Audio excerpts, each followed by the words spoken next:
नमस्कार, मैं डॉक्टर धवल मांगूकिया, gastrointestinal surgeon सिज हॉस्पिटल सूरत से।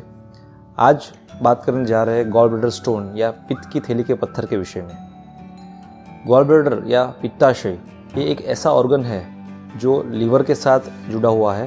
हार्डली ये 3 से 4 सेंटीमीटर जैसा ऑर्गन है जो यूजुअली पित्त जो बनता है लीवर में उसको स्टोर करने का काम करता है। और ये स्टोर किया हुआ पित्त जब भी पर्सन खुराक या फूड लेता है वो समय से सिक्रेट होके स्मॉल इंटेस्टाइन में आके खुराक का पचन का काम करता है। अब जिस किसी व्यक्ति में गॉल ब्लैडर या पित्ताशय का फंक्शन काम हैम्पर हो रहा है या काम नहीं कर रहा है, ऐसे व्यक्तियों में गॉल ब्लैडर के स्टोन्स होने की संभावना हो सकती है। इससे कुछ मुख्य कारण जो है जो या फिर कॉमनली जिसमें देखने को मिलते हैं तो वो है फीमेल्स जिनके फर्टिलिटी या प्रेगनेंसी के टाइम चल रहे हैं, जिस किसी व्यक्ति में फैट का अमाउंट ज़्यादा है, तो ऐसे पेशेंट्स में या ऐसे व्यक्ति में गॉल ब्लैडर स्टोन्स या पित्ताशय के पत्थर देखने को मिल सकते हैं। पित्त की थैली या पित्ताशय के पत्थर के निदान के लिए जो सबसे इफ़ेक्टिव मेथड है वो है पेट की सोनोग्राफी। पेट की सोनोग्राफी करके बहुत ही ईजीली पित्ताशय के रोग या पित्ताशय की पथरी का निदान किया जा सकता है।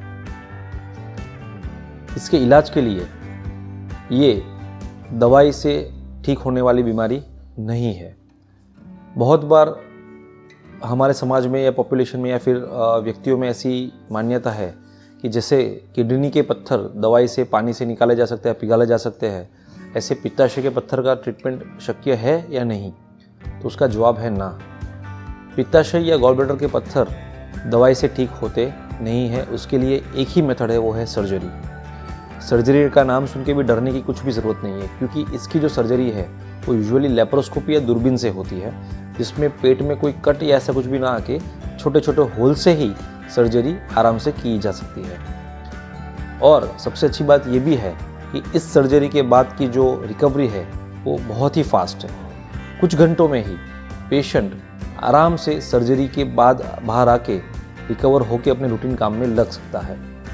दूसरी एक जानने वाली बात ये भी है, जो बहुत बार क्वेश्चंस पूछे जाते हैं कि पित्त की जो थैली है सिर्फ थैली निकालनी चाहिए, सिर्फ पत्थर निकालने चाहिए। लेकिन रूटीनली जब भी पित्ताशय या गॉल ब्लैडर में पत्थर बनते हैं तो उसका मतलब वही है कि पित्ताशय काम नहीं कर रहा है और व्यक्ति उसके बगैर ही जी रहा है।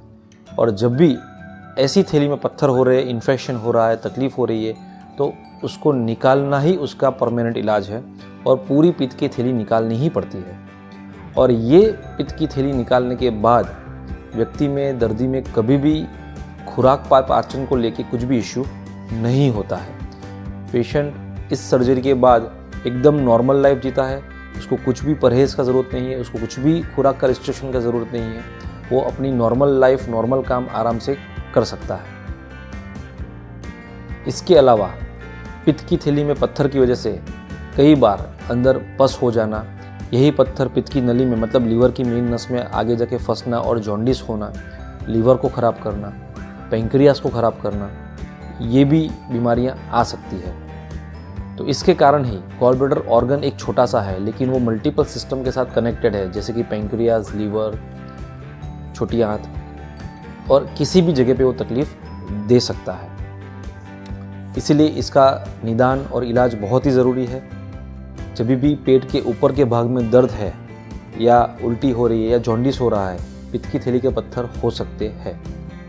तो इस प्रकार के कभी भी कोई लक्षण दिखे तो तुरंत अपने डॉक्टर से संपर्क कीजिए। उसके एडवाइस के हिसाब से जो भी ब्लड टेस्ट या सोनोग्राफी या सीटी स्कैन या एमआरआई की ज़रूरत है तो वो करा सकते हैं और एक बार ठीक से निदान होने के बाद उसका तुरंत इलाज के लिए आगे बढ़ सकते हैं। तो ये थी कुछ ब्रीफ जानकारी गॉल ब्लैडर या फिर पित्ताशय के पत्थर को या फिर उसका इन्फेक्शन को या उसका बीमारी को लेके। इसके अलावा भी कुछ स्पेसिफिक क्वेश्चंस है और कुछ जानकारी हमको चाहिए तो हमें किसी भी माध्यम से संपर्क कर सकते हैं। गॉल ब्लैडर या उसके इलाज के लिए या उसकी जानकारी के लिए हम हमेशा तत्पर रहेंगे। Thank you very much.